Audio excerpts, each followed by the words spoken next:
झुमका तोर होठ गुलाबी है। मोर कान के झुमका मोर होठ गुलाबी है। एगो मिठी लबर ही समझिन पिया तोर खातिर मोर धड़क दिया।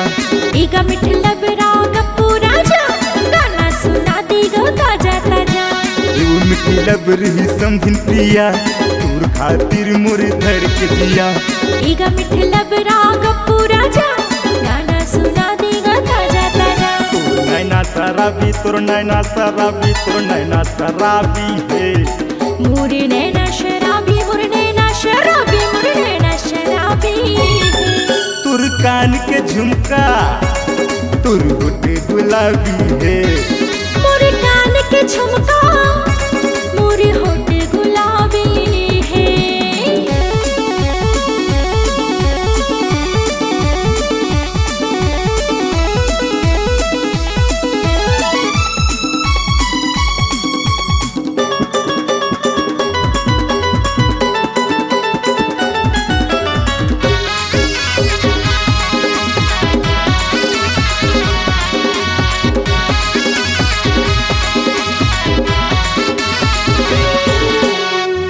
पहली नजर में तै दीवाना बनाए वो तै दीवाना बनाए वो।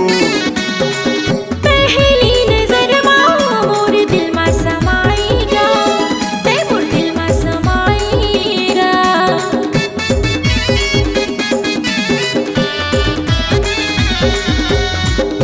पहली नजर में तै दीवाना बनाए वो तै दीवाना बनाए वो। पहली नजर में मोर दिल में समाएगा तै मोर दिल में समाएगा। दिल धड़के धड़कन धड़के दिल धड़के धड़कन धड़के धड़के मोजिया धड़के मोजिया। एगा मिठी लबरा गप्पूरा जा गाना सुना देगा ताजा ताजा। एगा मिठी लबरा गप्पूरा जा गाना सुना देगा ताजा ताजा।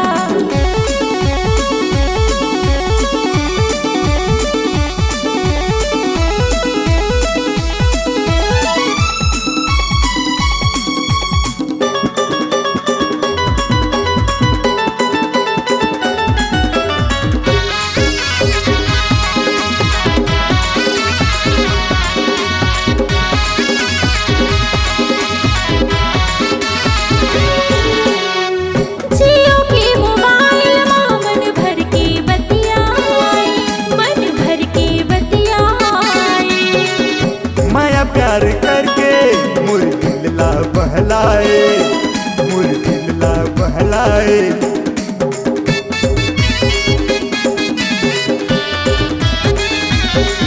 हाँ, जियो के मोबाइल में मन भर के बतियाए मन भर के बतियाए। माया प्यार करके मोर दिल ला बहलाए मोर दिल ला बहलाए। मन तरसे जो मन तरसे मन तरसे जो मन तरसे तरसे मोर जिया तरसे मोर जिया। तोर कान के झुमका तोर होठ गुलाबी है। मोर कान के झुमका मोर होठ गुलाबी है। एगो मिठी लबर ही समझिन पिया तोर खातिर मोर धड़क दिया। एगा मिठी लबरा गप्पूरा जा गाना सुना देगा ताजा ताजा। एगो मिठी लबर ही समझिन पिया तोर खातिर मोर धड़क दिया। एगा मिठी लबरा गप्पूरा जा गाना सुना देगा ताजा ताजा। एगो मिठी लबर ही समझिन पिया तोर खातिर मोर धड़क दिया। एगा मिठी लबरा गप्पूरा